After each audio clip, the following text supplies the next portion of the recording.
जय हिंद दोस्तों। तो आज की क्लास में हम लोग क्लास 10th केमिस्ट्री, रासायनिक अभिक्रियाएं एवं समीकरण, इन चैप्टरों को दोस्तों आज हम लोग बहुत ही बेहतर तरीका से और फुल्ली डीपली के साथ पढ़ने वाले हैं।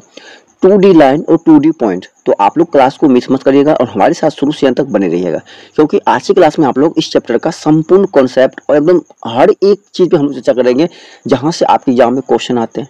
ठीक है, कैसा कैसा क्वेश्चन आता है, तो आप लोग हमारे साथ बने रहिएगा और इस क्लास को बिल्कुल भी मिस मत करिएगा, क्योंकि लास्ट में जो हम बताने वाले हैं इतने अच्छे से बात बताने वाले हैं जो आपके एग्जाम में 100% आएगा ही आएगा। तो क्लास को मिस मत करिएगा और हमारे साथ शुरू से अंत तक बने रहिएगा। तो चलिएगा, आप लोग का जैसे में डालते हुए क्लास को हम लोग क्या करते हैं, स्टार्ट करते हैं। तो देखिए, बेसिकली हम लोग सबसे पहले क्या करते हैं, हम लोग समझते हैं कि रसायन विज्ञान क्या होता है। ठीक है, सबसे पहले हम लोग क्या समझते हैं बेसिकली कि रसायन विज्ञान क्या होता है। ठीक है, फिर हम लोग उसके बाद आगे चर्चा करेंगे। कहता है कि रसायन विज्ञान किसे कहते हैं।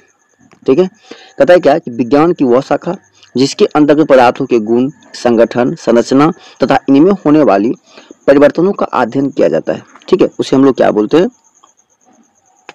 रसायन विज्ञान कहते हैं। मतलब समझिएगा, सिंपली सी बात है। कहता है कि जो हम लोग उसके अंतर्गत, मतलब रसायन विज्ञान के अंतर्गत, ठीक है, पदार्थ के गुण, जो उसका गुण होता है, नेचर होता है, उसके संगठन, संरचना वो कैसा होता है, मतलब इन सारे, और उसमें जो परिवर्तन होता है, जैसे गुण में होता है परिवर्तन होता है, तो इन सारी बातों को हम जिनमें हम चर्चा करते हैं, जिन विषय में चर्चा करते हैं, उसे हम लोग बोलते हैं रसायन विज्ञान बोलते हैं। ठीक है, कोई दिक्कत है समझने में? चलिएगा, अगर आप देखिए आगे, बहुत इंपॉर्टेंट है आपके एग्जाम के व्यू से ये। कहता है क्या कि रासायनिक अभिक्रिया किसे कहते हैं। कहता है कि जब कोई पदार्थ अकेले ही या किसी अन्य पदार्थ से क्रिया करके भिन्न गुण वाले एक या एक से अधिक नए पदार्थ का निर्माण करते हैं, तब वह क्रिया रासायनिक अभिक्रिया कहलाती है। ठीक है, अब देखिए रासायनिक अभिक्रिया होती है क्या। यहाँ बच्चे ना दो चीज में ज्यादा कंफ्यूज होते हैं, एक रासायनिक अभिक्रिया एवं रासायनिक समीकरण। ठीक है, अब देखिए समीकरण और अभिक्रिया में क्या अंतर है। समीकरण क्या होता है कि जो इसके संकेत को, जैसे मान लीजिए हम यहाँ पे क्या लिखेंगे, मैग्नीशियम प्लस ऑक्सीजन, तो अब क्या बना है, मैग्नीशियम ऑक्साइड। तो यदि मान लीजिए यहाँ पे लिखा रहता है कि मैग्नीशियम का क्या होता है हमारा, मान लीजिए Mg और प्लस ऑक्सीजन क्या होता है O, यदि ये लिखा रहता है, इसका संकेत लिखा रहता है, तब ये कहलाता है यहाँ पे आपका समीकरण कहलाता है। लेकिन अब ये यहाँ पूरा नाम ही है, उसका जो तत्व का नाम है, अगर वही लिखा हुआ है, तब उसके बाद जो अभिक्रिया होती है, जो क्रिया होती है, वह कहलाता है रासायनिक अभिक्रिया। मतलब जो रिएक्शन होता है उसे हम बोल सकते हैं रासायनिक अभिक्रिया। ठीक है, लेकिन उसका जो संकेत, जब अगर उस नाम को संकेत में लिख देते हैं, तब वो समीकरण कहलाता है। ठीक है, हाँ, यदि वो नाम में लिखा हुआ है, यदि वह नाम में ही लिखा हुआ है, ठीक है, नाम है, जैसे मैग्नीशियम हो गया, ऑक्सीजन हो गया, क्लोरीन हो गया, जो भी है, सोडियम हो गया, ऑक्साइड हो गया, जो भी है, यदि उसमें नाम में ही है, जैसे मैग्नीशियम नाम है, ऑक्सीजन क्या है, नाम है, तो वहाँ क्या बन गया, मैग्नीशियम ऑक्साइड। तो ये क्या है, नाम है, नाम ही रहेगा। तब उससे क्या होगा, जब कोई दो पदार्थ होगा, जब अभिक्रिया करेगा, तब कोई क्या बनेगा, नया पदार्थ का निर्माण होगा, तब उसे हम लोग क्या बोलेंगे, रासायनिक अभिक्रिया कहेंगे। ठीक है, कहता है कि और दोनों का गुण क्या हो, डिफरेंट। अब बताइए, यहाँ पे सिर्फ क्या था, मैग्नीशियम, यहाँ पे सिर्फ क्या था, ऑक्सीजन, लेकिन दोनों मिलकर यहाँ पे एक बन गया मैग्नीशियम ऑक्साइड। ठीक है, वो दिक्कत है। अब यहाँ पे देखिएगा, यहाँ पे दो चीज आपको नजर आ रहा होगा। ठीक है, एक मैग्नीशियम और प्लस ऑक्साइड जोड़ के साथ, और एक यहाँ बना है मैग्नीशियम ऑक्साइड। तो दोस्तों जो रासायनिक अभिक्रिया में भाग लेते हैं, अब देखिए यहाँ पे भाग कौन कौन ले रहे हैं, तो रासायनिक अभिक्रिया में जो भाग लेते हैं दोस्तों, ठीक है, रासायनिक अभिक्रिया में भाग कौन कौन लेते हैं, देखिए मैग्नीशियम और ऑक्सीजन ले रहा है। तो जो भाग लेता है वह कहलाता है दोस्तों अभिकारक, और भाग लेने के बाद जो नया उत्पन्न होता है वह कहलाता है उत्पाद। ठीक है, कोई दिक्कत है समझने में? चलिए देखिए, इसको हम लोग यहाँ पर डिटेल से समझते हैं और अच्छी तरीका से। ठीक है, कहता है क्या कि अभिकारक किसे कहते हैं। कहता है कि रासायनिक अभिक्रिया में भाग लेने वाले पदार्थ को अभिकारक कहते हैं। जो इसमें भाग लेते हैं, क्या होता है, जैसे मैग्नीशियम और ऑक्सीजन यहाँ पे क्या अभिक्रिया में भाग ले रहे हैं, इसीलिए क्या कहलाते हैं, अभिकारक कहलाते हैं। दूसरा हमारा क्या, प्रतिफल, जिसे हम लोग क्या बोलते हैं, उत्पाद भी बोलते हैं। इसी का दूसरा नाम क्या होता है, उत्पाद होता है। ठीक है, उसको प्रतिफल भी बोलते हैं और उत्पाद भी बोलते हैं। कहता है कि रासायनिक अभिक्रिया के फलस्वरूप बने नए पदार्थ को हम लोग प्रतिफल कहते हैं। क्या कहते हैं, प्रतिफल कहते हैं। अब बताइए, रासायनिक अभिक्रिया हुआ, उससे जो नया पदार्थ बन गया, वो मेरा क्या कहलाता है, प्रतिफल कहलाता है या उत्पाद कहलाता है। ठीक है, तो जो दो भाग लेगा अभिकारक, जो नया बनेगा वो क्या कहलाएगा, उत्पाद कहलाएगा। कोई दिक्कत है, कोई परेशानी है? चलिए, अब हम लोग क्या करते हैं, थोड़ा रासायनिक अभिक्रिया के गुण पे हम लोग चर्चा करते हैं। ठीक है, उसके गुण पे हम लोग चर्चा करते हैं। कहता है क्या कि रासायनिक अभिक्रिया की क्रियाविधि, रासायनिक अभिक्रिया का क्रियाविधि। सबसे पहले क्या कहता है कि रासायनिक अभिक्रिया में अभिकारकों के अणु पहले टूटकर परमाणु में परिवर्तित होते हैं। मतलब पहले दोनों टूटते हैं, पहले क्या होता है, दोनों टूटते हैं, फिर ये परमाणु आपस में पुनर्संगठित होकर प्रतिफल के अणु बनाते हैं। पहले दोनों टूटते हैं, फिर आपस में क्या करते हैं, इनके दोनों मिल करके फिर प्रतिफल के अणु बनाते हैं। अभिकारक अणुओं के परमाणुओं के बीच के बंधन टूटते हैं। अभिकारक के जो अणु होते हैं उसके परमाणुओं के बीच के बंधन क्या होता है, टूटते हैं। दूसरा क्या है, अभिक्रिया के फलस्वरूप परमाणुओं के बीच नए बंधन बनते हैं जिससे प्रतिफल के अणुओं का निर्माण किया जाता है। सिंपल सी बात है, अब यहाँ पे समझिएगा आप लोग, ठीक है, थोड़ा इस चीज को समझने का प्रयास करिएगा, ठीक है। अब देखिए कहता है क्या कि सबसे पहले कहता है कि रासायनिक जो अभिक्रिया होती है, अभिकारकों के अणु को पहले टूटकर परमाणु में परिवर्तित होते हैं। सिंपल सी बात है, समझिएगा। सबसे पहले क्या होता है कि मैग्नीशियम होता है, ये क्या होता है, Mg। आप मान लीजिए Mg का अगर मान लीजिए परमाणु संख्या यदि 1 है और मान लीजिए यहाँ पे ऑक्सीजन है, मान लीजिए इसका 2 है, तो ये दोनों आपस में क्या होते हैं, क्रॉस होते हैं, तो अब इसका बनता है कि Mg2O। मान लीजिए सपोर्ट समझाने के लिए, तो सबसे पहले क्या है, दोनों टूटे। अब मान लीजिए कि ये 2 है, तो यहाँ पे देखिए अब ये सिंगल हो गया, एक ऑक्सीजन हो गया, और यहाँ मान लीजिए मैग्नीशियम यहाँ पे 1 है, यहाँ कितना हो गया, 2। तो पहले दोनों आपस में टूटे, फिर ये दोनों का आपस में टूटने के बाद फिर नया संगठन क्या बन गया, ये MgO2, ठीक है। तो पहले टूटता है, फिर आपस में संगठित भी होता है वही दोनों, तो यही बात यहाँ पे कहता है, ठीक है। चलिए हम लोग अब आगे चलते हैं। अगला देखिए बहुत ही इंपॉर्टेंट है और आपके एग्जाम में डायरेक्ट क्वेश्चन पूछा जाता है। क्वेश्चन पूछेगा क्या कि रासायनिक अभिक्रिया की विशेषताएं क्या होती हैं। तो रासायनिक अभिक्रिया की मुख्य विशेषताएं निम्नलिखित है। सबसे पहला है क्या कि गैस की उत्पत्ति। सबसे पहले किसका उत्पत्ति होता है, गैस की। दूसरा क्या है, अवक्षेपण। दूसरा क्या है, तो अवक्षेपण का बनना। दूसरा क्या है, अवक्षेपण का बनना, ठीक है। दूसरा क्या है, अवक्षेपण का बनना। तीसरा क्या है, रंग परिवर्तन। तीसरा क्या है आपका, रंग परिवर्तन। चौथा क्या है, ताप में परिवर्तन। और पांचवा यहाँ पे क्या है आपका, अवस्था में परिवर्तन। तो दोस्तों ये 5 गुण आप ध्यान रखिएगा जो आपके एग्जाम में बार बार पूछे जाते हैं, ठीक है, और बहुत ही इंपॉर्टेंट है, कहीं से कोई दुराई नहीं है। क्वेश्चन आपके एग्जाम में बहुत बार आ चुके हैं, बहुत भी आया है, तो ये ध्यान रखिएगा कि रासायनिक अभिक्रिया की विशेषताएं क्या क्या होती है, ठीक है। तो कौन कौन तो गैस की उत्पत्ति करता है, जब रासायनिक अभिक्रिया या तो गैस की उत्पत्ति होगा। अवक्षेपण का मतलब होता है क्या कि कोई वस्तु बना जो हरास में मतलब वो खत्म हो जाता है, ठीक है, उसका कोई काम नहीं होता। अवक्षेपण। रंग परिवर्तन, अपना कलर क्या करता है, चेंज करता है। जैसे मान लीजिए हम लोग जब लाल कलर और अब मान लीजिए ब्लैक कलर मिलाते हैं तो इससे क्या होता है, एक नया कलर तीसरा बनता है नहीं बनता। तो रंग में क्या, अब मान लीजिए ये और ये दोनों आपस में अभिक्रिया किया तो तीसरा यहाँ पे क्या हुआ, रंग बना, तो उसमें क्या हुआ, परिवर्तन। अभिक्रिया जब क्या हुआ, नया बना, तो यह रंग परिवर्तन।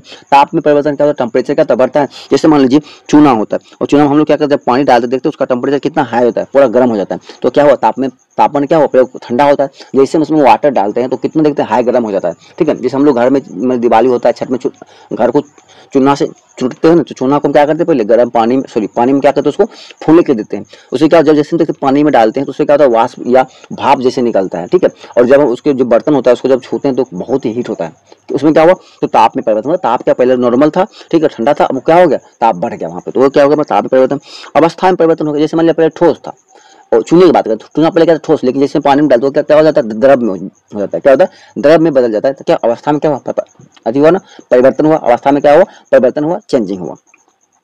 तो ये इसका क्या है, गुण है, ठीक है। ये इसका क्या है, गुण है, इसको ध्यान रखिए। आप स्क्रीनशॉट लेना चाहते हैं तो आप स्क्रीनशॉट ले लीजिए, आप टेंशन लेने की कोई बात नहीं, आपको इसका PDF मिल जाएगा। तो क्योंकि PDF से क्या होता है ना, बच्चों को पढ़ने में आसान होता है, ठीक है। इसका PDF कहाँ मिलेगा आपको, या तो आप टेलीग्राम चैनल ज्वाइन कर लीजिए या व्हाट्सएप चैनल ज्वाइन कर लीजिएगा, दोनों का लिंक इसकी वीडियो के डिस्क्रिप्शन में दिया हुआ है, ठीक है। तो आप लोग जाकर के वहाँ से व्हाट्सएप चैनल जो ज्वाइन कर सकते हैं, टेलीग्राम चैनल जो ज्वाइन कर सकते हैं, वहाँ पे आपको जो क्लास कराया जाएगा उसका PDF वहाँ पे दिया जाएगा, और जो आपके एग्जाम में इंपॉर्टेंट क्वेश्चन होते हैं आपके एग्जाम के व्यू से, वो सभी क्वेश्चन वहाँ पे डाले जाते हैं। तो आप लोग वहाँ ज्वाइन करना मत भूलिएगा, और चैनल को सब्सक्राइब नहीं किए तो सब्सक्राइब भी करना मत भूलिएगा, सब्सक्राइब कर लीजिएगा। चलिए अगला देखिए, अब आ गया ना समीकरण। अगला हमारा क्या है, तो रासायनिक समीकरण, केमिकल इक्वेशन किसे कहते हैं, ठीक है। कहता है क्या कि किसी रासायनिक अभिक्रिया में भाग लेने वाले पदार्थ संकेतों एवं सूत्रों की सहायता से उस अभिक्रिया का संक्षिप्त निरूपण रासायनिक समीकरण कहलाता है। अभी हम क्या बताए थे, यदि हम मैग्नीशियम हिंदी में लिखते हैं तो उसका नाम, हाइड्रोजन हिंदी में लिखते हैं तब दोनों अभिक्रिया करा के मैग्नीशियम ऑक्साइड हिंदी में लिखते हैं, तब वो अभिकारक कहलाता है। क्या कहलाता है, अभिकारक। लेकिन अगर उसी का उसको हम संकेत में ले देते हैं, ठीक है, उसका जो संकेत होता है यदि उसी को हम उस नाम में ले देते हैं तब वो क्या कहलाता है, समीकरण। जैसे मान लीजिए मैग्नीशियम क्या होता है, Mg, तो हम लिखिए Mg लिख दिए। ऑक्सीजन क्या होता है, O2, तो हम क्या लिख दिए, O2 लिख दिए। यहाँ पे क्या बन गया, MgO, ठीक है, Mg2O बन गया। तो ये हमारा क्या, MgO जो बन गया यहाँ पे, तो ये हमारा क्या कहलाएगा, रासायनिक समीकरण कहलाएगा। क्या कहलाएगा, रासायनिक समीकरण कहलाएगा। कोई दिक्कत है, कोई परेशानी है तो अब यहाँ से क्वेश्चन एक नया बना है कि रासायनिक समीकरण लिखने के नियम क्या क्या होते हैं। ठीक है, अब बहुत ही इंपॉर्टेंट है रासायनिक समीकरण लिखने के नियम। रासायनिक समीकरण के लिखने के नियम क्या क्या है, तो दोस्तों रासायनिक समीकरण के अभिक्रिया को रासायनिक समीकरण के रूप में लिखने के निम्नलिखित नियमों का पालन करना पड़ता है। मतलब जो रासायनिक अभिक्रिया होता है उसको हम क्या बोलते हैं, पहले रासायनिक अभिक्रिया होता है, फिर उसको हम लोग क्या कहते हैं, संकेत मतलब शॉर्ट फॉर्म जो लिखते हैं उसी को हम लोग बोलते हैं रासायनिक समीकरण बोलते हैं। ठीक है, कहता है जो रासायनिक समीकरण लिखने का जो नियम होता है, ये नियम निम्नलिखित प्रकार से नीचे दिए गए हैं। हम इसको बारी बारी से समझेंगे। फर्स्ट में कहता है क्या कि अभिक्रिया के अभिकारकों को उनको संकेत या अणु के पदों में समीकरण के बाईं ओर लिखा जाता है। मतलब जो समीकरण लिखते हैं, जो समीकरण लिखते हैं, जैसे मान लीजिए कि ये हमारा क्या हो गया, एरो हो गया, तो इसके बाईं ओर मतलब इधर लिखा जाता है। ठीक है, इधर लिखा जाता है। दूसरा कहता है कि अभिकारकों के सूत्रों के बीच धन का चिन्ह दिया जाता है। मतलब जो हम प्लस माइनस करते हैं तो उसमें क्या धन, जैसे यहाँ पे है ना कि प्लस का चिन्ह है ना, तो प्लस का चिन्ह जब दो अब तो आपस में जुड़ते हैं तो उसके बीच का चिन्ह क्या होता है, प्लस का चिन्ह होता है। ठीक है, फिर कहता है कि अभिक्रिया के प्रतिफलों को उनके संकेतों या अणुओं के पदों में समीकरण के दाईं ओर लिखा जाता है। मतलब समीकरण के दाईं, जैसे हम समीकरण इसके क्या दाईं ओर लिखा जाता है। प्रतिफलों के सूत्र के माध्यम प्लस का चिन्ह होता है। प्रतिफल भी अगर मान लीजिए कुछ प्राप्त होता है, जैसे मान लीजिए अभिक्रिया हुआ उसके बाद मान लीजिए यहाँ पे कोई दो, मान लीजिए कि सोडियम आ गया प्लस मान लीजिए क्लोरीन, में कोई दो भी आ जाए तो वहाँ भी क्या होता है, प्लस का चिन्ह पड़ता है। ठीक है, उसके बाद कहता है कि अभिकारकों और प्रतिफलों के को एक तीर चिन्ह द्वारा अलग प्रदर्शित किया जाता है। तीर चिन्ह द्वारा क्या होता है, इस प्रकार से तीर चिन्ह द्वारा क्या होता है, अलग प्रदर्शित किया जाता है कि इधर का क्या होगा, अभिकारक हो जाएगा और इधर क्या हो जाएगा, प्रतिफल हो जाएगा। ठीक है, कोई दिक्कत है। चलिए अगला देखिए, कहता है क्या कि पांचवा गुण कहता है क्या कि प्रदर्शित किया जाता है तीर दिखा के, और यह अभिक्रिया को दर्शाता है। ठीक है, दिशा को दर्शाता है। ये आपको देखिए यहाँ पे इसका एग्जाम्पल देखिए समझ दे। यदि मान लीजिए कोई दो तत्व है, ठीक है, क्या है, कोई दो तत्व है, ठीक है, और ये आपस में जुड़ते हैं, मान लीजिए ए और बी कोई तत्व है जो आपस में जुड़ते हैं, तो इधर भी क्या होगा, धन के साथ प्लस के साथ जुड़ेगा, और ये क्या होता है, एरो होता है, और ये मेरा क्या हो जाता है, सी प्लस। मान लीजिए कोई दो तत्व हमें और नहीं प्राप्त होंगे, तो जो एरो का चिन्ह का मतलब होता है कि यह दोनों अभिकारक है। इसका मतलब क्या हो जाता है, देखिए एरो का मतलब समझिए पहले, यहाँ बात किसका है, एरो। देखिए एरो का मतलब क्या होता है कि जो एरो की जो मान लीजिए इस तरफ होगा, इसका मतलब यह अभिक्रिया में भाग ले रहा है। अगर एरो मतलब उस तरफ है, मतलब अभिक्रिया इधर से होकर के इधर की ओर जा रहा है, इधर की ओर जा रहा है, इधर की ओर जा रहा है। ठीक है, तो इधर जो प्राप्त होगा यह जो आएगा, जो क्या कहलाएगा, प्रतिफल कहलाएगा या उत्पाद कहलाएगा। क्या कहलाएगा, प्रतिफल, इसको उत्पादक बोलते थे। ठीक है, चलिएगा हम लोग आगे चलते हैं। देखिए अगला हमारा है कि समीकरण को अधिक उपयोगी बनाने का निम्न क्या क्या हम प्रयास कर सकते हैं कि उस समीकरण को और हम अधिक उपयोग बना सकते हैं। ठीक है, उसको हम और अधिक उपयोग बना सकते हैं। तो सबसे पहला क्या है, देखिए कि अभिकारकों एवं प्रतिफलों को भौतिक अवस्था की जानकारी, संकेतों के सूत्रों के ठीक आगे कोष्ठ में ठोस के लिए S, द्रव के लिए L एवं गैस के लिए GS लिखा जाता है। इसी प्रकार पदार्थ के जलीय विनिमय के लिए AQ अंकित किया जाता है, जलीय विनिमय के लिए। ठीक है, अब पता है कि जहाँ मान लीजिए कोई पदार्थ है वो क्या है, ठोस है। यदि ठोस है तो उसको क्या करेंगे हम लोग, ब्रैकेट में ऐसे करके मान लीजिए लिख देंगे ब्रैकेट में, और यहाँ पे लगा दें एस, मतलब ऐसे क्या होता है, सॉलिड मतलब ठोस हो गया। कोई मान लीजिए अगर लिक्विड है, मतलब क्या है, लिक्विड मतलब क्या होता है कि द्रव अवस्था में, तो उसके लिए हम लोग एल लगा देंगे, मतलब ये लिक्विड हो जाएगा। यदि कोई गैस है तो उसके लिए क्या लगा देंगे, जी लगा देंगे। यदि कोई जलीय विलयन है तो उसके लिए क्या लगा देंगे, AQ लगा देंगे। ठीक है, तो इसके रूप को पहचानने का, मान लीजिए कहीं S लिखा हुआ है, जैसे मान लीजिए यहाँ पे एग्जाम्पल है CaCO3, अब इसके बगल में क्या लिखा है, S लिखा है, इसका मतलब हमको ये समझ में आ गया कि ये क्या है, ठोस अवस्था में। ठीक है, मान लीजिए ये हमारा CaOH, ये भी हमारा क्या है, ठोस अवस्था में, लेकिन CO2 हमारा क्या है, कार्बन डाइऑक्साइड क्या है, गैस है, इसके लिए क्या लग गया, G, मतलब ये गैस अवस्था में। बात समझ में आ गया। जैसे मान लीजिए Zn हमारा यहाँ पे क्या हो गया, ठोस हो गया, लेकिन H2SO फिर हमारा क्या है, जलीय विलयन है, इसलिए क्या लग गया, उसके सामने देखिए AQ लग गया।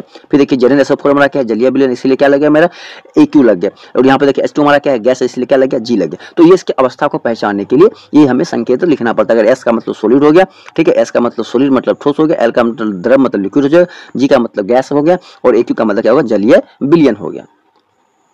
कोई दिक्कत है, कोई परेशानी? ठीक है, चलिए आगे देखिए हमारा क्या है कि अगला हमारा है ऊष्माक्षेपी और एवं ऊष्माशोषी अभिक्रिया की जानकारी। ठीक है, मतलब ऊष्माक्षेपी अभिक्रिया कैसे कहते हैं एवं ऊष्माशोषी अभिक्रिया कैसे कहते हैं।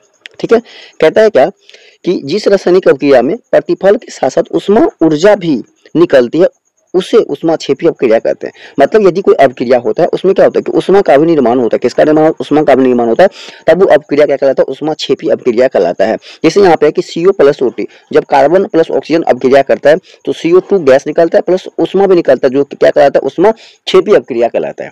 ठीक है, अब देखिए यहाँ पे अगला है अगला कहता है क्या कि उष्मा शोषी, कहता है कि जिन रासायनिक अभिक्रिया में उष्मा ऊर्जा का अवशोषण होता है वह उष्मा शोषी अभिक्रिया कहलाती है। मतलब जो अभिक्रिया होता है उसी समय अगर उष्मा का जरूरत पड़ता है, जैसे मान यहाँ पे क्या है कि N2 + O2, जब ये दोनों अभिक्रिया हो रहा है उस समय हमें किसका जरूरत पड़ रहा है, उष्मा का जरूरत पड़ रहा है, तब ये मुझे क्या कहलाएगा, उष्मा शोषी अभिक्रिया कहलाएगा। ठीक है, क्योंकि हमें इस समय अब उष्मा का जरूरत पड़ता है और मुझे यहाँ पे उष्मा का प्राप्त होता है अभिक्रिया के बाद। जब अभिक्रिया के बाद प्राप्त होगा तो उष्मा क्षेपी, और अभिक्रिया से पहले अगर जरूरत पड़ेगा तो उष्मा शोषी। मतलब मुझे चाहिए पहले, फिर हम अभिक्रिया करेंगे, नहीं हम अभिक्रिया कर लेंगे फिर हम आपको और देंगे, तो क्या कहलाएंगे, उष्मा क्षेपी।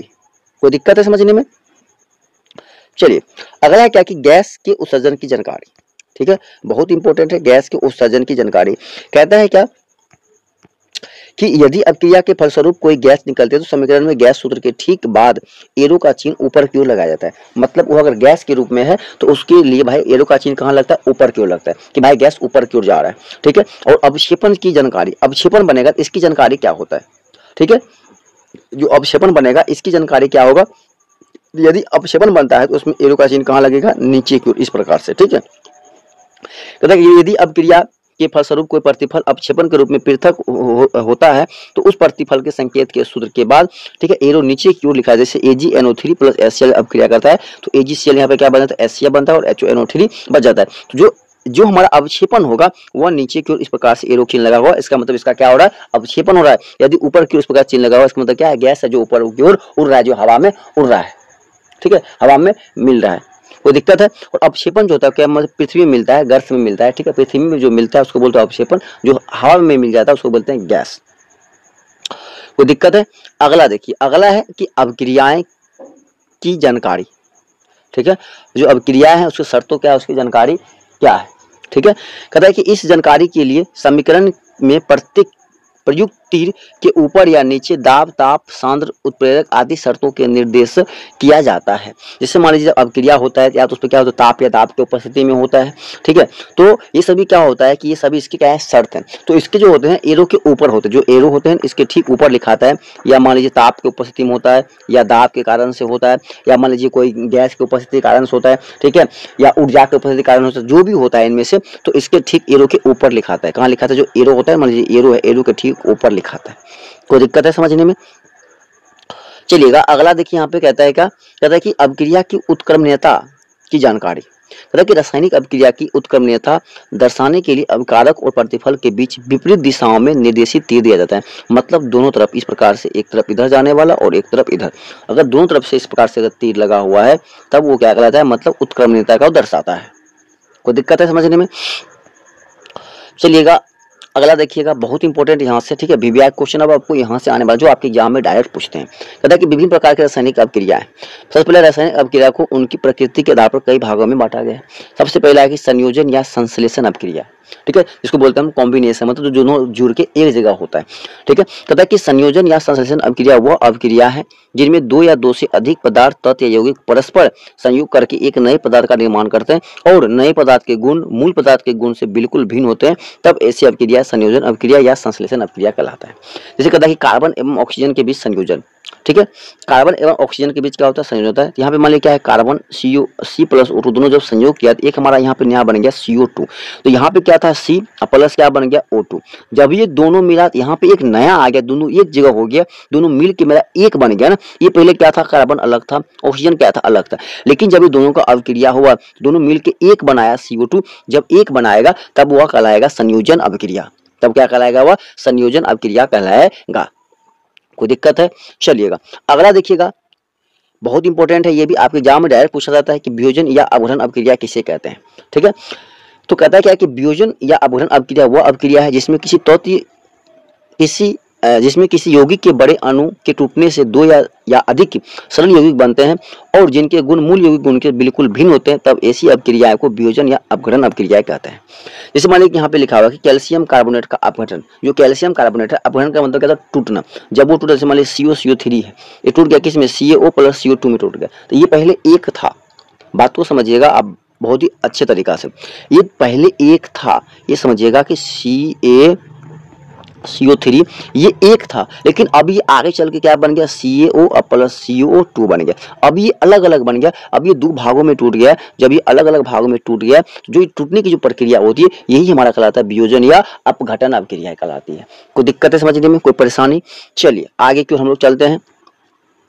अब यहाँ से आप लोग हर एक क्वेश्चन आपके एग्जाम के लिए बहुत इंपॉर्टेंट है, आप लोग इसीलिए इसको ध्यान से समझिएगा और बहुत ही बारीकी तरीका से समझने का प्रयास करिएगा। अगला कहता है कि वैद्युत अपघटन अभिक्रिया किसे कहते हैं। कहता है कि यह एक ऐसी रासायनिक अभिक्रिया है जिनमें विद्युत धारा का उपयोग करके एक यौगिक को उसके घटकों में तोड़ा जाता है, उसे हम लोग वैद्युत अपघटन अभिक्रिया कहते हैं। मतलब कि जो क्या होता है उस पर इलेक्ट्रॉनिक या क्या कहता है उस पर लाइन का प्रवाह करके, ठीक है, वहां पे क्या करते हैं उस अपक्रिया को पूर्ण करते, तब वो कहलाता है वैद्युत अपघटन अपक्रिया। जिससे 2NaCl जब अपक्रिया करेगा, जब विद्युत धारा से प्रवाहित किया जाता है तो 2N sodium plus chlorine CO2 में टूट जाएगा, सॉरी मतलब Cl2 में Na प्लस Cl2 में टूट जाएगा। ठीक है, तो ये कहलाएगा विद्युत अपघटन अपक्रिया। कोई दिक्कत है? चलिए अगला देखिए, बहुत इंपॉर्टेंट है, बहुत ही भिविया है आपके पास से, ठीक है, ये इसको आप ध्यान रखिएगा, ये बहुत ज्यादा इंपॉर्टेंट है और हमारे एग्जाम में बहुत बार पूछा हुआ क्वेश्चन है। ठीक है, कहता है क्या कि विस्थापन अपक्रिया, जिसे हम लोग बोलते हैं एकल विस्थापन अपक्रिया भी बोलते हैं। ठीक है, कहता है क्या कि वह अपक्रिया जिसमें किसी यौगिक में उपस्थित किसी परमाणु या परमाणुओं के समूह को किसी दूसरे परमाणु द्वारा विस्थापित किया जाता है, तब वह अपक्रिया विस्थापन अपक्रिया या एकल विस्थापन अपक्रिया कहलाता है। ठीक है, तब वह या तो विस्थापन अपक्रिया कहलाता है, नहीं तो वह एकल विस्थापन अपक्रिया कहलाता है। कोई दिक्कत है? चलिए यहाँ पे देखिए, इसके एग्जाम्पल के द्वारा हमें क्या समझाया गया है। कहता है कि जब लोहे की कांटी को कॉपर सल्फेट के जलीय विलयन में डाल दिया जाता है, तब लोहा कॉपर सल्फेट से तांबा को विस्थापित कर देता है। मतलब एक को विस्थापित करेगा। जैसे मान लीजिए यहाँ पे क्या है कि Fe है प्लस क्या है CuSO4। अब देखिए जो Fe है CuSO4 के यहाँ से क्या हटा दिया, जहाँ CuSO4 है वहाँ कौन आ गया, Fe। यहाँ कौन आ गया, देखिए Fe आ गया। तो Fe ने क्या किया, ठीक है, जो लोहा है उसने क्या किया कि कॉपर को यहाँ से हटा दिया, मतलब विस्थापित कर दिया। तो अब ये कहलाएगा एकल विस्थापन अपक्रिया, क्योंकि इसमें सिर्फ एक ही का विस्थापन हो रहा है। किसका हो रहा है, तो कॉपर का हो रहा है। कॉपर को क्या कौन रहा है, ये जो कॉपर इसको कौन कर रहा है, Fe जो करता है यहाँ से हट जा भाई, इसे क्यों, इससे ज्यादा ताकतवर है, इसलिए तो क्या किया यहाँ से खसका दिया। तो जब अगर एक को हटाएगा तो वो कहलाएगा एकल विस्थापन अपक्रिया। ठीक है, यहाँ पे सिर्फ कौन हटा रहा है, तो Cu हट रहा है, कौन हटा रहा है, तो Fe हटा रहा है। ठीक है, तो एक हटेगा तो विस्थापन अपक्रिया कहलाएगा।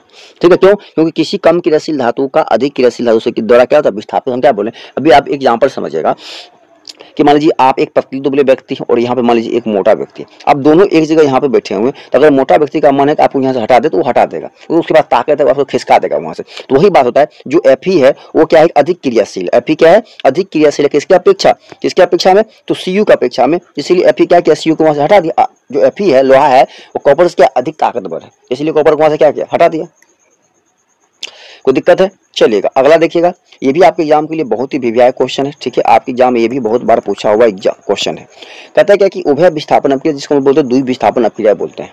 ठीक है, आपके एग्जाम में बार बार सिर्फ सिंपल पूछेगा कि उभय विस्थापन अपक्रिया द्वि विस्थापन अपक्रिया किसे कहते हैं, और इसमें कोई क्वेश्चन ज्यादा नहीं लगाएगा। कहता है कि वह उभय विस्थापन अपक्रिया में दो यौगिक अपने आयनों का विनिमय या आदान प्रदान करके दो नए यौगिक का निर्माण करते हैं, तब ऐसी अपक्रिया को उभय विस्थापन अपक्रिया या द्वि विस्थापन अपक्रिया कहते हैं। कहता है क्या कि इसमें समझिएगा कि कोई दो कहता है कि यौगिक होते हैं, उसमें से जो उसका आयन होते हैं, जो अणु होते हैं, वो दोनों एक दूसरे के आयन को सिर्फ परिवर्तित करते हैं। समझिएगा, जैसे यहाँ पर मान लीजिए सोडियम है Na और क्या है Cl है, प्लस अपक्रिया किससे कर रहा है, बोले तो AgNO3 से कर रहा है। ठीक है, AgNO3 से कर रहा है। अब यहाँ पे जो बना रहा है सो क्या बना रहा है, समझिएगा,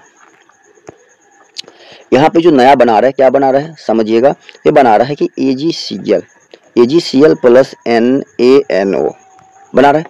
अब यहाँ पे आप बारीकी से गौर करिएगा, यहाँ पे देखिएगा कि Ag जो है Cl के साथ देखिए कौन था, यहाँ पे सोडियम था, लेकिन यहाँ देखिए Cl के साथ कौन आ गया, Ag आ गया। कौन आ गया, यहाँ पे Ag आ गया है, यहाँ पे 3 होगा, Ag आ गया। कौन आ गया है, Ag आ गया। मतलब सोडियम को इसने क्या किया है कि सोडियम को इसने क्या किया कि यहाँ से विस्थापित कर दिया। ठीक है, प्रतिस्थापित कौन कर दिया, Ag कर दिया, और Ag को कौन प्रतिस्थापित कर दिया, तो सोडियम भी कर दिया। जहाँ पे Ag था वहाँ पे कौन आ गया, सोडियम आ गया। मतलब यहाँ पे दोनों का विस्थापन, मतलब दोनों अपना जगह बदल रहा है, दोनों बदल रहा है। कौन, तो सोडियम भी बदल रहा है अपना जगह, सोडियम भी बदल रहा है, और Ag भी अपना जगह क्या कर रहा है, बदल रहा है। दोनों अपना जगह क्या कर रहा है, परिवर्तन कर रहा है। तो यदि दोनों परिवर्तन कर रहा है, इसका मतलब ये हुआ कि यदि दोनों परिवर्तन कर रहा है, इसका मतलब कि दो को विस्थापित किया जा रहा है। अगर दो विस्थापित हो रहा है, इसलिए इसका नाम क्या पड़ गया, द्वि विस्थापन अपक्रिया। क्या नाम पड़ गया, इसलिए इसका द्वि विस्थापन अपक्रिया पड़ गया।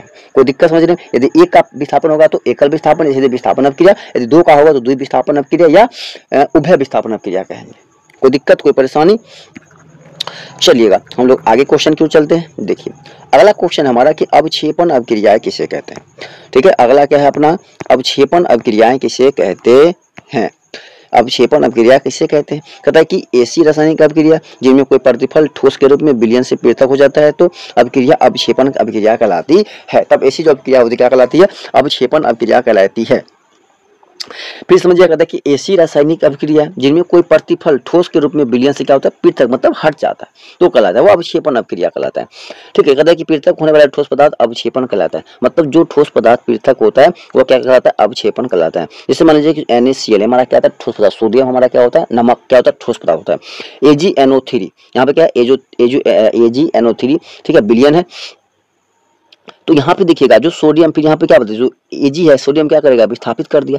ठीक है, और यहाँ पे देखिए सोडियम हमारा कहाँ, यहाँ आ गया, तो यहाँ पे कौन हो गया, तो यहाँ पे जो अवक्षेपण किसका हो रहा है, देखिए तो AgCl यहाँ पे क्या हो रहा है, अवक्षेपण हो रहा है, क्या हो रहा है, अवक्षेपण हो रहा है। इसलिए क्या कहलाएगा, अवक्षेपण। अवक्षेपण का क्या होता है, अगर नीचे की ओर तीर लगा हुआ इसका मतलब क्या हो रहा है, अवक्षेपण हो रहा है। जैसे अवक्षेपण हो रहा है इसका मतलब यह अवक्षेपण अभिक्रिया कहलाएगा। और आप चीज ध्यान रखिएगा, जो अवक्षेपण अभिक्रिया होता है वह द्विविस्थापन अभिक्रिया भी होता है, ये भी ध्यान रखिएगा। जो अवक्षेपण अभिक्रिया होता है उसी को हम लोग द्विविस्थापन अभिक्रिया भी कहते हैं, वो द्विविस्थापन अभिक्रिया भी है।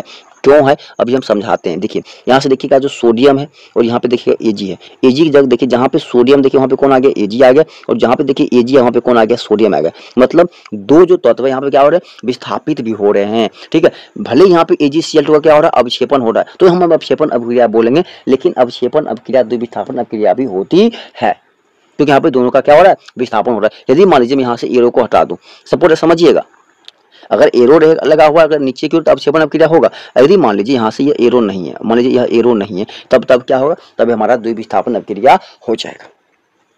कोई दिक्कत, कोई परेशानी? चलिएगा अगला देखिएगा, अगला अपन क्वेश्चन है उदासीनीकरण अभिक्रिया। बहुत इंपॉर्टेंट है, 100% इस बार चांस है कि आपके एग्जाम में आएगा, 100%। इसको आप लोग अच्छे तरीका से याद कर लीजिएगा। ठीक है, कहता है कि वह अभिक्रिया जिसमें कोई अम्ल किसी भस्म के साथ अभिक्रिया करके लवण और जल बनाता है तब वो उदासीनीकरण अभिक्रिया कहलाता है।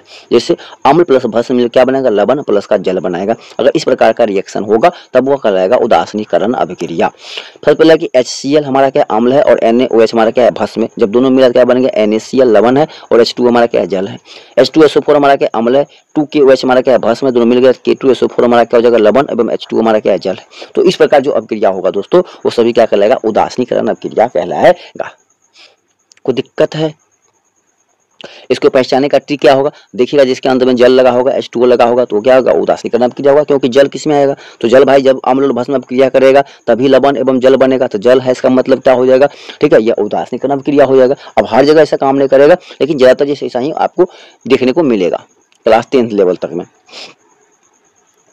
चलिएगा अगला कहता है कि प्रकाश रासायनिक अभिक्रिया किसे कहते हैं। कहता है क्या कि वैसी रासायनिक अभिक्रिया जो प्रकाश की उपस्थिति में घटित होती है प्रकाश रासायनिक अभिक्रिया कहलाती है। जैसे पौधे द्वारा प्रकाश संश्लेषण भी प्रकाश रासायनिक अभिक्रिया का एक उदाहरण है। मतलब जो प्रकाश की उपस्थिति में होता है, जैसे हम क्या बोले यहाँ पे जो बीच में एरो होता है इसके ऊपर हम क्या लगा रहेगा, प्रकाश, क्या लगा रहेगा, प्रकाश लगा रहेगा। तो इस क्या होगा, प्रकाश की उपस्थिति में, जो प्रकाश की उपस्थिति में अभिक्रिया होती है वो क्या कहलाता है, प्रकाश रासायनिक अभिक्रिया कहलाता है। और प्रकाश की उपस्थिति में एक अभिक्रिया होती है, कौन, प्रकाश संश्लेषण की अभिक्रिया होती है। जैसे जो कौन होते हैं, जो पेड़ पौधा अपना भोजन बनाते हैं, ठीक है, तो CO2 जब अभिक्रिया करता है H2O से क्या बनता है, C6H12O6 जो क्या होता है, ग्लूकोज होता है ना, ये अपना पेड़ पौधा क्या करता है, खाना बनाता है। ठीक है, तो ये जो अभिक्रिया होती है, क्योंकि पेड़ पौधा किसके उपस्थिति में खाना बनाता है, प्रकाश एवं क्लोरोफिल जल ये सभी को उपस्थिति में क्या करता है, अपना कार्बन डाइऑक्साइड मिला के अपना खाना बनाता है ना, तो क्योंकि ऑटोमेटिक बनाता है इसलिए क्या कहलाता है, स्वपोषी भी कहलाता है।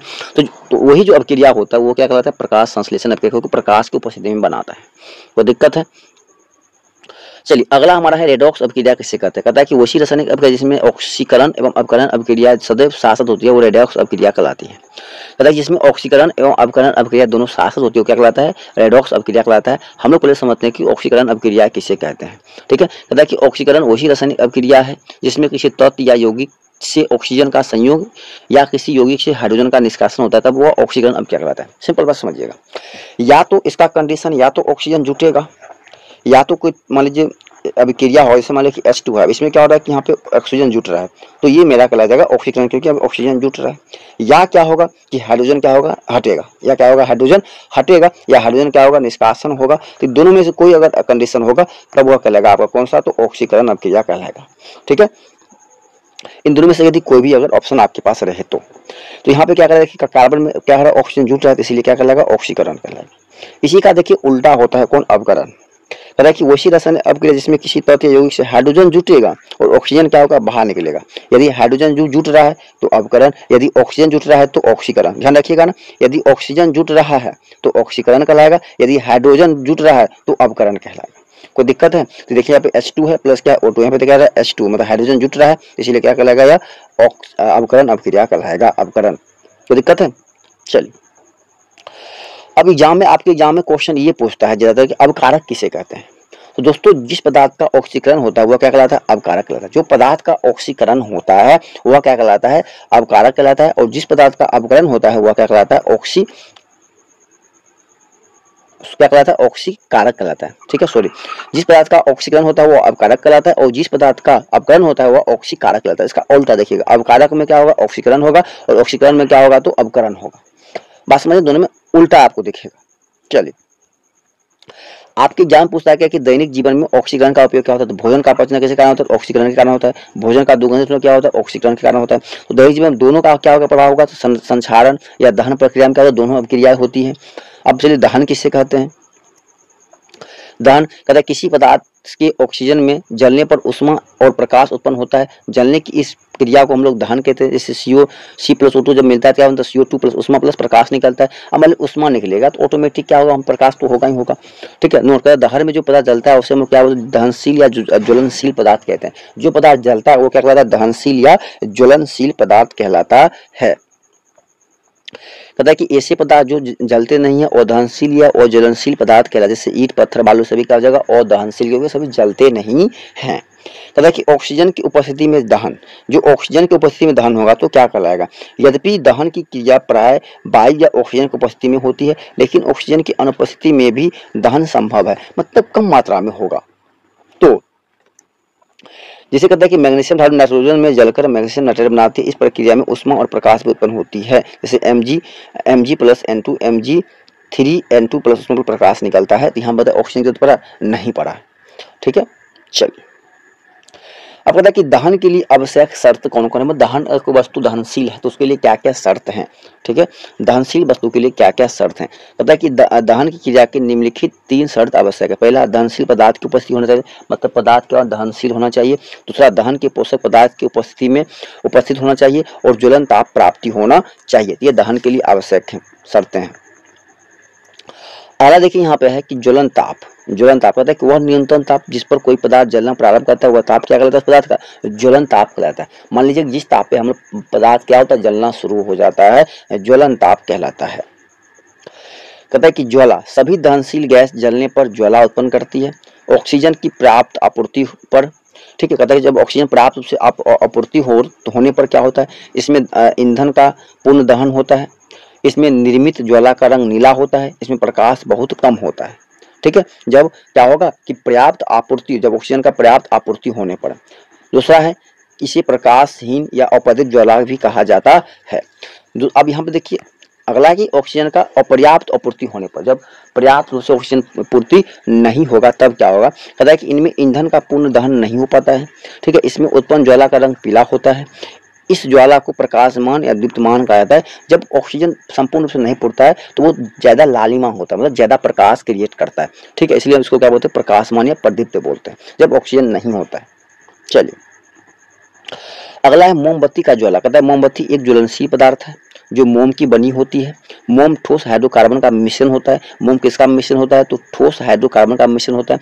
मोमबत्ती को जलाने पर वाष्प में परिवर्तन हो जाता है और यह पीला एवं प्रकाशमान होता है। जो मोमबत्ती जलाते हैं, देखते हैं हम लोग घर में अन्हार होता है, हम किसको जलाते हैं, मोमबत्ती जलाते हैं, और इससे क्या होता है कि पीला कलर का ये प्रकाश उत्पन्न करता है।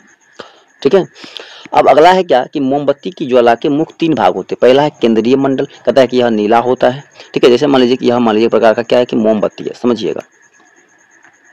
तो मोमबत्ती मतलब इस प्रकार से जल होता है मोमबत्ती, ठीक है। तो जो बीच में होता है, बीच में भाग होता है, एक ऊपर होता है और एक क्या होता है लोअर भाग होते हैं। इसमें कितने भाग होते हैं? 3 भाग होते हैं। कहता है कि जो केंद्रीय मंडल मतलब जो बीच में होता है वो क्या कहलाता है? केंद्रीय कहलाता है। कहता है कि यह नीला होता है, तो बीच का भाग क्या होता है? नीला होता है। इसमें बिना जले हुए मोम के वाष्प रहते हैं। इसमें दहन क्रिया नहीं होती है। ज्वाला के इस क्षेत्र का ताप सबसे कम होता है, मतलब ये दहन क्रिया नहीं होता है ये, ठीक है। इसका ज्वाला का सबसे इसका टेम्परेचर क्या होता है? बहुत कम होता है। दूसरा है कि प्रकाश मंडल जो बीच में होता है, जो कहाँ होता है? बीच में होता है ना। मान लीजिए क्या है कि मोम है, जो इसके बीच में प्रकाश जो होता है, सॉरी, जो प्रकाश मंडल जो होता है ऊपर जो होता है, कहता है कि इसमें पीला इसमें से पीला प्रकाश निकलता है। इसमें कार्बन के सूक्ष्म कण उपस्थित रहते हैं। यह ज्वाला का सबसे बड़ा भाग होता है क्योंकि जो सबसे ऊपर होता है, ठीक है। इसमें ज्वाला का ताप मृदुल रहता है। दूसरा है कि प्रकाशहीन मंडल। तीसरा कौन है? प्रकाशीय मंडल जो सबसे नीचे होता है। इस भाग में मोम के वाष्प का पूर्ण दहन होता है। सबसे नीचे ही पूरा उसका पूर्ण दहन कहाँ? नीचे ही होता है ना, क्योंकि इसमें ऑक्सीजन की आपूर्ति पर्याप्त होती है। यह ज्वाला का सबसे गर्म भाग होता है। ज्वाला का सबसे गर्म भाग होता है। चलिए अगला है दोस्तों, बहुत ही इंपॉर्टेंट है, ठीक है, और आपके एग्जाम में बार बार पूछे जाते हैं, तो इन पे हमको ज़्यादा ध्यान रखना भी है इन चीज़ों पे। कहता है कि द्रवीभूत पेट्रोलियम गैस, ठीक है, लिक्विफाइड पेट्रोलियम गैस एलपीजी या लिक्विड पेट्रोलियम गैस इसको बोलते हैं। यहाँ पे कुछ मिसिंग हो गया, ठीक है। कहता कि पेट्रोलियम गैस ब्यूटेन, प्रोपेन और एथेन का मिश्रण होता है। तीनों का क्या होता है? मिश्रण होता है। इसका मुख्य अवयव ब्यूटेन होता है। सबसे इंपॉर्टेंट है, आपके ऑब्जेक्टिव क्वेश्चन में हर बार आते हैं। पेट्रोलियम गैस का एक ईंधन है, पेट्रोलियम गैस का एक उत्तम ईंधन है। कौन? पेट्रोलियम। कहता है कि यह खाना बनाने के उपयोग में समान रूप से गैस का प्रयोग किया जाता है। कौन?